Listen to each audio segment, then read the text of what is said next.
I find myself in this perpetually hyper vigilant mode where I'm trying to be the good helper.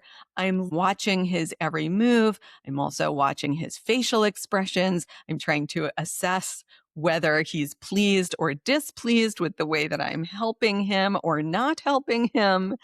I have this spiral of self-talk going on in my head about how I must be lazy or incompetent because I'm not the one running the show and figuring out what we should be doing in this realm of our household life. And my nervous system is just on high alert the whole entire time. Welcome to How to Trust Yourself, the podcast for anyone who's done with the endless second guessing and ready to tune in to your inner guidance. I'm Anna Holtzman, and I get that feeling of trudging through life like you're wading through mud, trying to figure out which way to go. In my 20s, I spent more time asking what should I do with my life than writing about crushes or bad dates in my journal.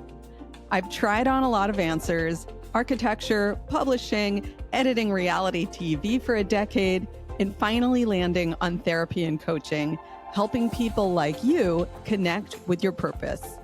But here's the thing I've learned through all those twists and turns. Trusting yourself is the key to moving forward, even when the path feels messy. So if you're ready to stop doubting yourself and start listening to your gut, you're in the right place. Let's dive in. Welcome back, dear listener. It's always so good to be here with you. Today, I'm going to talk about something called Goodism. Goodism. This is a term that was used by Dr. John Sarno, who is a pioneering physician in the field of mind-body medicine. He wrote many beloved books, including Healing Back Pain and The Mind-Body Prescription. And many folks in the world of mind-body medicine for chronic pain and symptoms think of him as sort of the godfather of this field. And his work has been greatly influential in my own recovery from chronic migraine, in the work that I do with therapy and coaching clients who are dealing with chronic symptoms. And he's just a huge influence all around. So anyway, he used this term Goodism, and it's something that many of my clients struggle with. It's something that I struggle with, and it's something that can deceptively look very admirable on the surface, but it can become very, let's just say, costly in the end. It can have a hidden cost to it.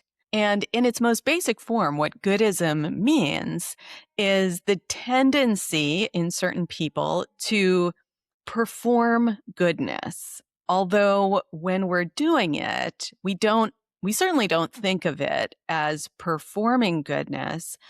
How we tend to experience it, as simply just a desire to be and do good in the world. Seems like a good thing, right? How could Goodism not be inherently good? And, like everything, there is gray area there.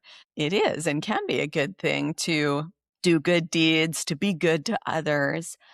But what Sarno was really talking about when he spoke about Goodism was this just relentless compulsion or need to be good, in the sense of to do the things that we think are going to be perceived as good.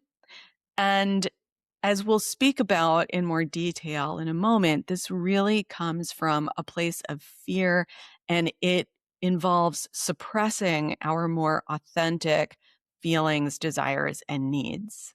So to start us off, I'm going to share a little story to illustrate one scenario in which Goodism tends to come up for me personally. So my husband and I, we live in Queens, New York, and we go back and forth between two different locations. During the winter time, we are primarily in a neighborhood called Jackson Heights. And during the summer, we spend time in Rockaway Beach. And there's this big move operation that happens right at the beginning of July, right after my stepdaughter goes off to summer camp.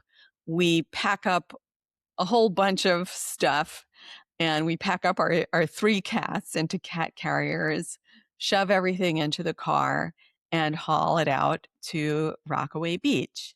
And whenever we do this, my husband tends to be the one who takes charge of the process. He doesn't just tend, he is the one who takes charge of the process. You know, we each have our own domains of expertise and of just natural inclination. And so this is one of the realms of our lives in which he's really running the show. He has the vision for what needs to be transported and how it needs to be set up once we get there. And he is the one who does outdoor stuff like fixing up the lawn and reopening the pool after we've closed it down for winter and fixing things in the house that have fallen into disrepair. He's also the person who he's like a master of Tetris when it comes to packing up the car and refilling the fridge and all of that stuff. So when it comes to this annual transition out to Rockaway Beach, he's running the show and I am kind of following him around, trying to be a good helper and really getting pulled into my tendency toward Goodism. And how does that manifest for me? Well, like I was saying before, Goodism can seem like a positive and noble thing on the surface, but I'm going to share with you what I'm experiencing on the inside during this process where I'm trying to be the good helper. I find myself in this perpetually hyper vigilant mode throughout the process where I'm trying to be the good helper. I'm looking to see what he needs help with. And I'm finding myself in a sort of not quite a passive mode, but a reactive mode where I'm watching his every move. I'm also watching his facial expressions. I'm trying to assess whether he's pleased or displeased with the way that I'm helping him or not helping him. I have this spiral of self-talk going on in my head about how I must be lazy or incompetent because I'm not the one running the show and figuring out what we should be doing in this realm of our household life. And my nervous system is just on high alert the whole entire time, which brings me then into complete exhaustion because only are we both running around cleaning things and putting things together, but I'm on this state of high alert and vigilance. And that without fail leads to me having an energy crash, getting really cranky and tired, then being highly sensitive and reactive. It's a very ripe time for he and I to get into a little fight about something stupid. And then I can even feel resentful of him, even though he's not the one saying, you've got to be helping me the entire time. You have to keep up with me. He's not saying that, but I'm sort of putting it on myself in my goodest tendency. And then I overexert myself because my energy levels are not the same as his. And then I crash and then I have these feelings of resentment. So you can see how Goodism, while it might appear noble and a positive thing on the surface, can have this dark side to it. And it can lead to things like irritability, and burnout. And it's a very, very common theme among people who, like myself and many of my clients, have a tendency toward developing chronic symptoms. I had a long time struggle with chronic migraine, which is what got me into the work of mind-body medicine, and that led me into my recovery. But though I consider myself recovered from migraine, my recovery from Goodism is certainly an ongoing process.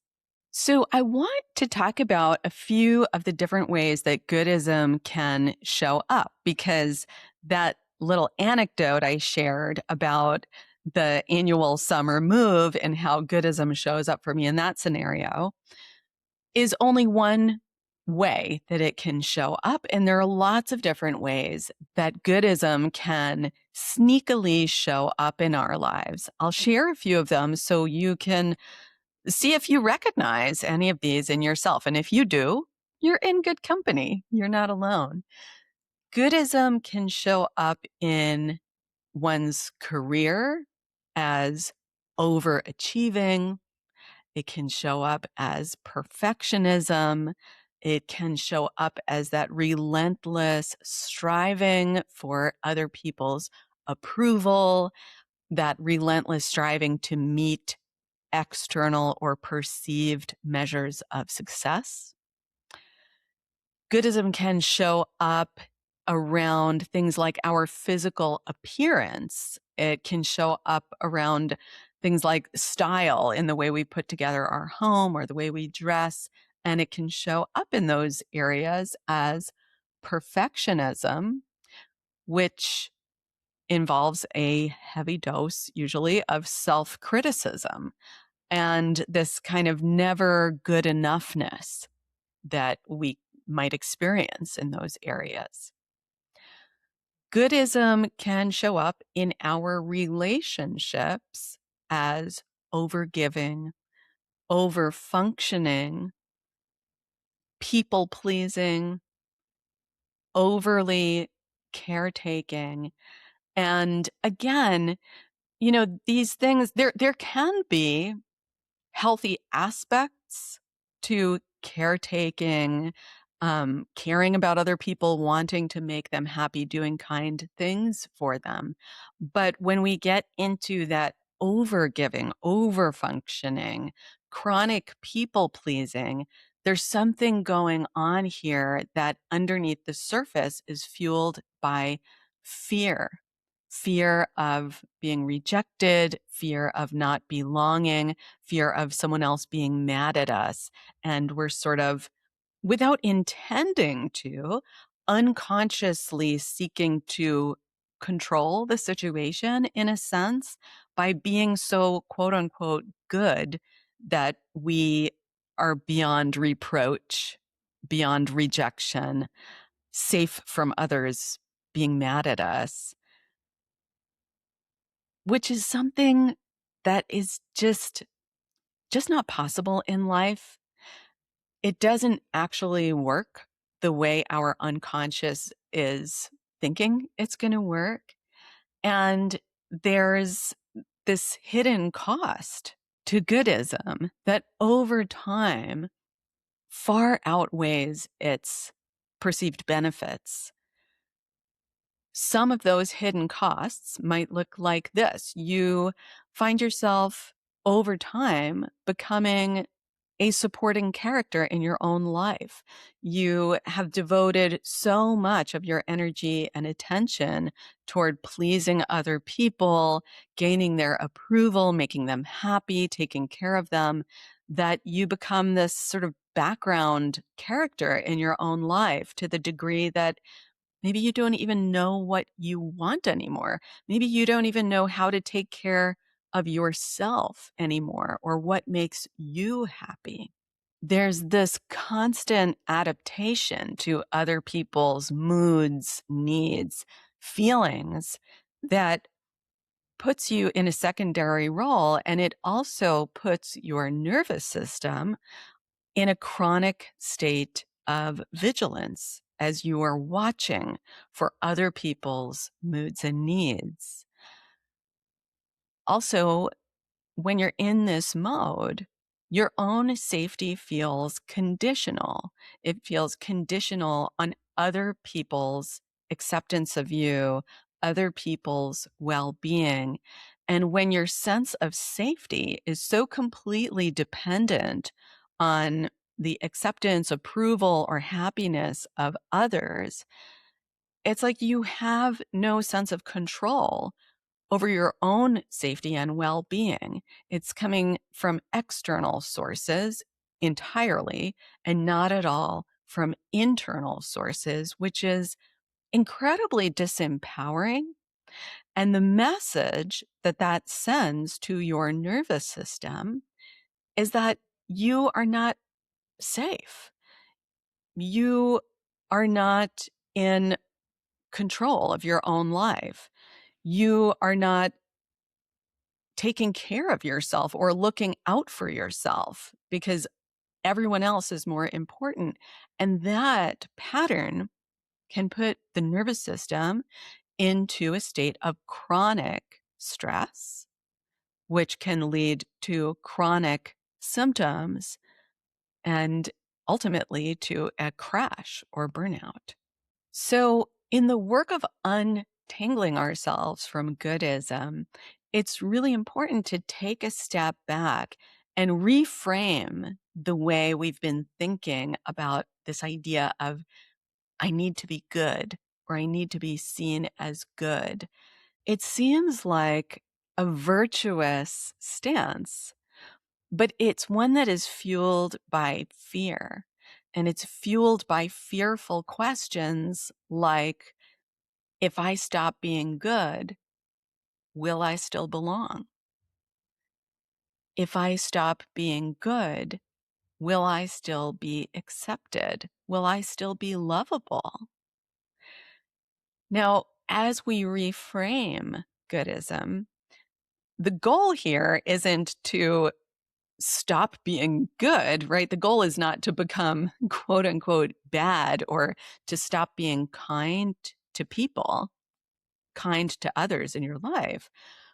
The goal is not to stop being generous, but rather the goal is to become the main character in your own life again, to step out of the role of that supporting character and step back into the role of main character in your own life, just as everyone else is the main character in their own life and deserves to be that. So, how do we start the process of untangling ourselves from the habit or the impulse of Goodism? Because it is a process. This is not something that we understand cognitively once and then we are just healed of Goodism. It doesn't work like this. And I know that I will always have Goodist tendencies, but I have been in a process of changing the way that I relate to them. And I'm going to share with you what that process looks like for me. And this is a practice that you can try out and experiment with yourself. So, the first step in this process is to simply notice your nervous system and notice when it feels activated. So, as you're going about your day and your life, just notice when, oh, I'm noticing some tightness in my shoulders. I'm noticing some shallowness in my breath. I'm noticing that I'm feeling highly sensitive and reactive to other people's comments. I'm feeling sensitized toward environmental factors like bright lights or loud sounds.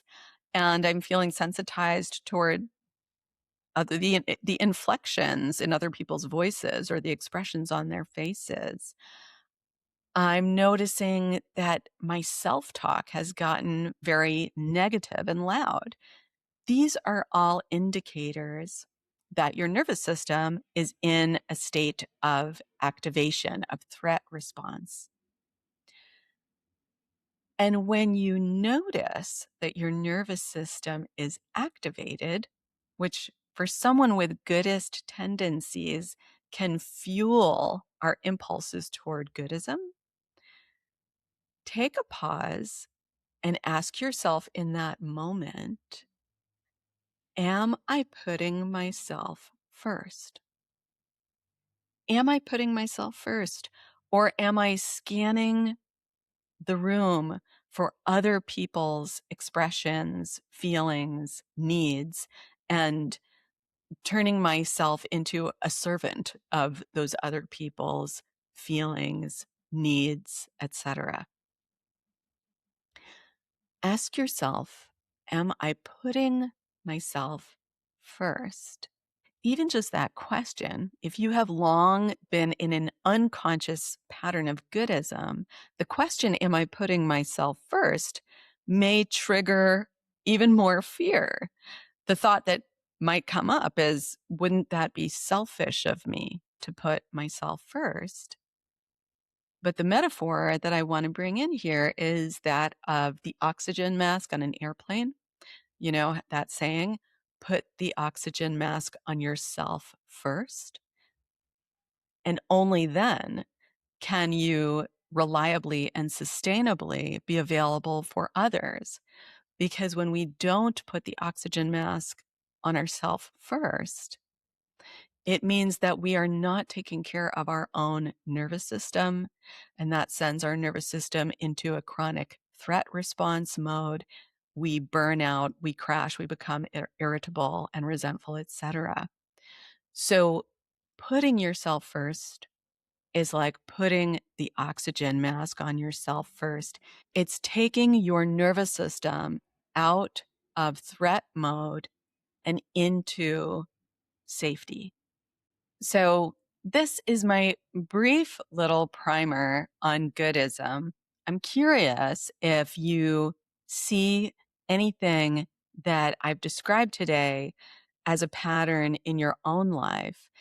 And if so, I have a short little exercise for you to try out. It's really just a set of 2 questions to ask yourself.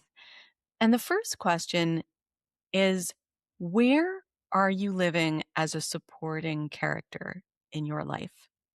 In what realm of your life are you occupying the role of supporting character rather than the main character?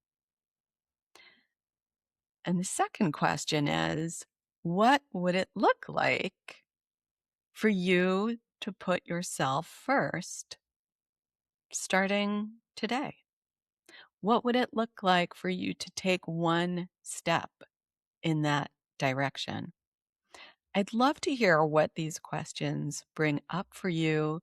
Please let me know. You can send me an email, anna@annaholtzman.com, and let me know what this episode brought up for you. I'm always curious to hear from you.